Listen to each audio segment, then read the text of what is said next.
aspect of the operation of the copyright regime in the analog world. And I'll be coming back to this, and I'd like you to bear that in mind.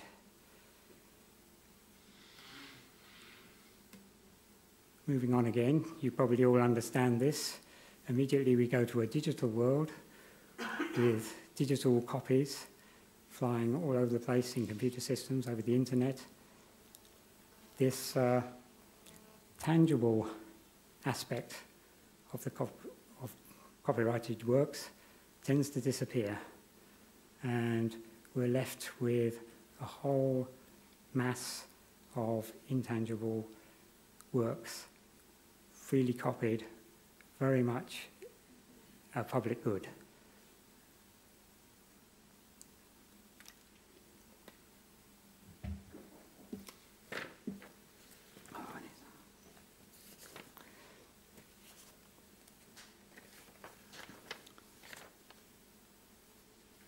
Thinking of DRM, for an instance, this is usually applied to digital works, and the aim of DRM and technological protection measures is usually to try and lock up these intangible copies again with control, central control, and various other hardware, software protection measures to restrict access, trying to force the digital copies back into a tangible private good status.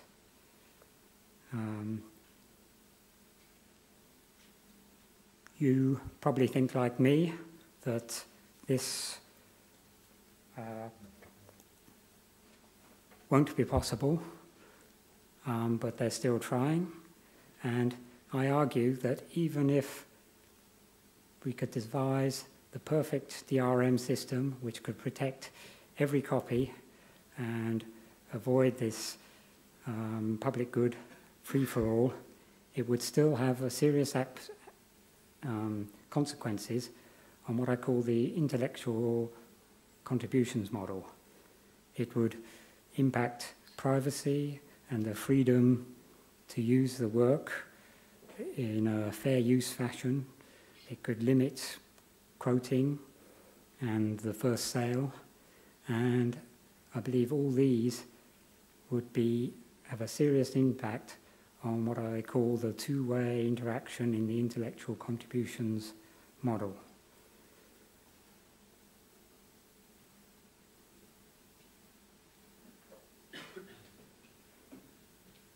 I see levy systems as having equally an impact on the contributions model. Okay, you can say, never mind where the content's going, let it flow freely throughout the world, but we'll charge a flat tax to refund the authors.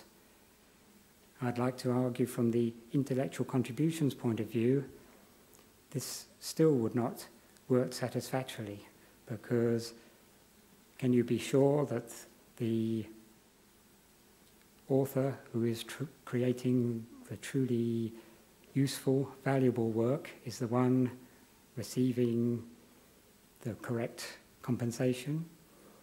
And can you be sure of even identifying the authors and the works if they're freely moving around the system?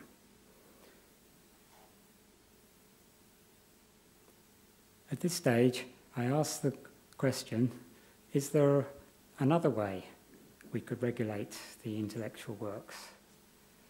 And the conclusion I came to was we should go back to the fundamental and look where the private goods are in this system at the moment. And you still have the author's work, when it's in his head, is still very much a private good.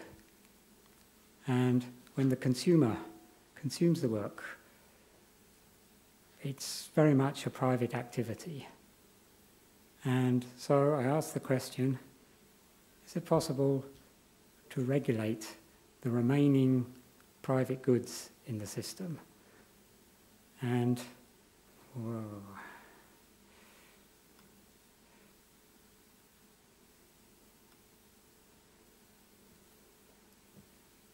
And the solution I propose is, what would happen if you actually allocated rights to these private goods?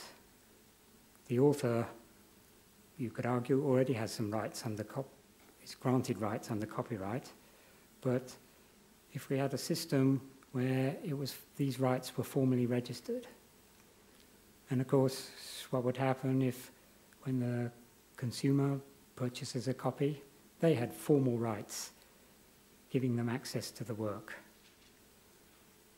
So that is the question I asked from this thinking of intellectual contributions. To recap so far, I believe copyright has worked well in the past. Don't give it up too easily. All contributions to the work are important. Property can tend to distort our thinking. Is DRM the right way to go? And finally, I propose the possibility of a new regime where we consider purely rights rather than property or copies.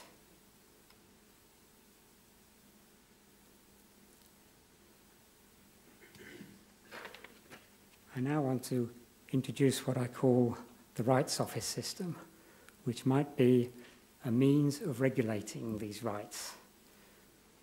I will first try and explain the operation of the system, and then its sort of operating principles, and then move on to the results of using a system like this.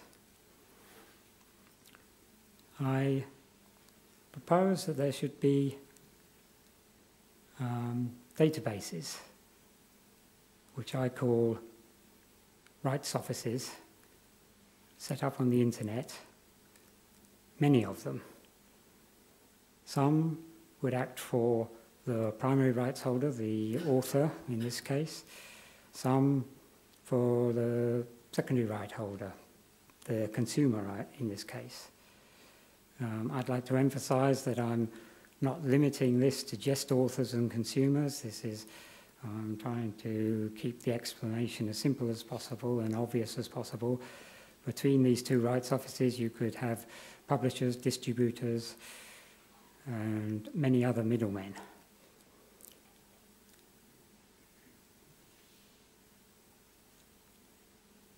How would this work? I propose that these rights offices would be secure databases. They would have secure protocols for passing information between each of them, and also to the authors and other users of the system.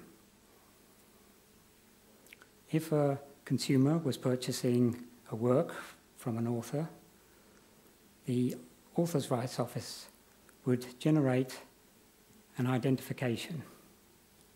This would be a unique identification, and at the same time, the consumer's office would produce a unique identification. And the two offices would exchange these identifications and thus register a transfer of rights from the author to the consumer. At the same time, these two unique identifications would be added to any copy of the content as it transfers to the consumer, and would remain with the content from then on. How do we ensure that? Pardon? How do we ensure that the identifiers remain with the content? I'll come to that.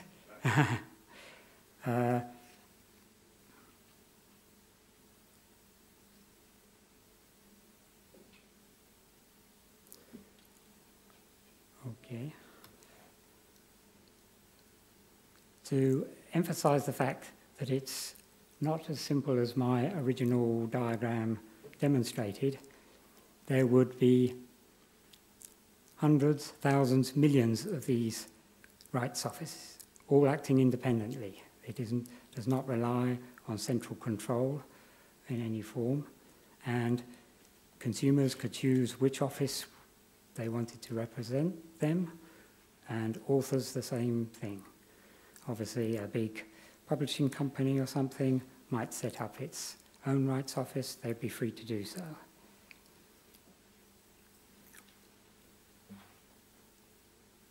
The next thing I'd like to look at is, in slightly more detail, is the identifiers and the content itself.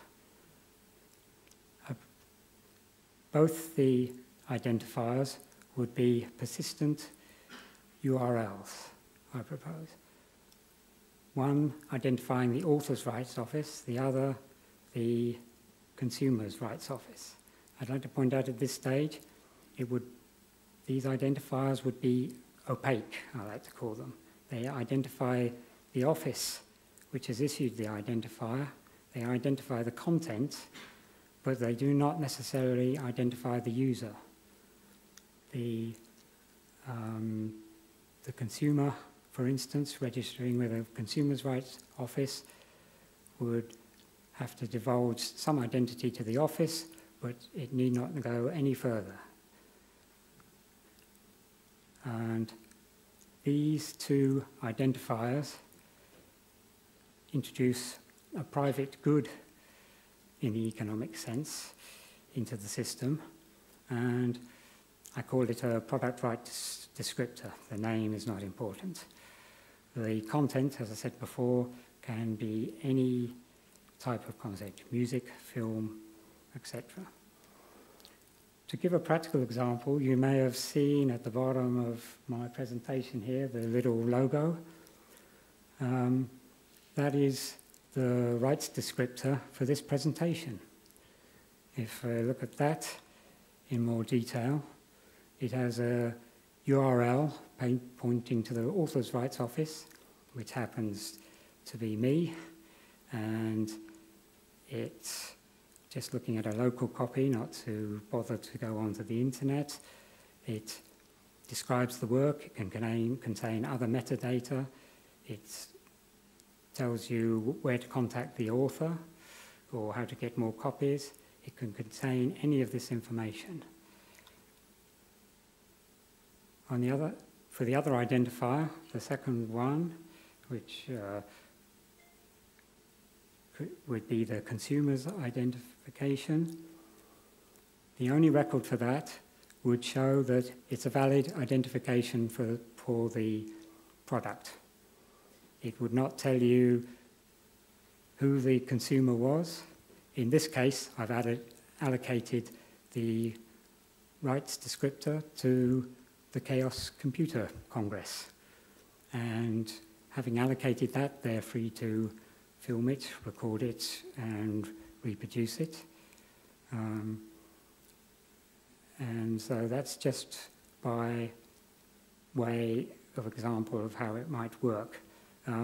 It could have a link here back to the author's rights office for somebody who wanted to obtain their own copy, but other than that, it need contain no more information.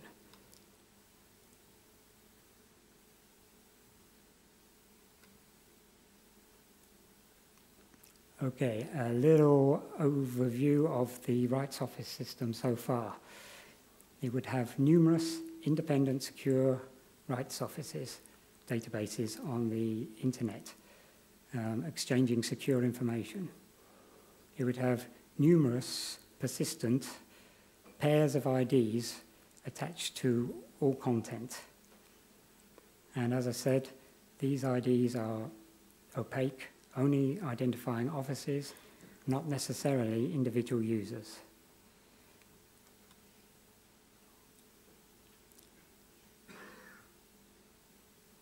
Like all systems, it has to have a few rules, but the rules in this case are very simple and straightforward. The one primary rule is removing an identification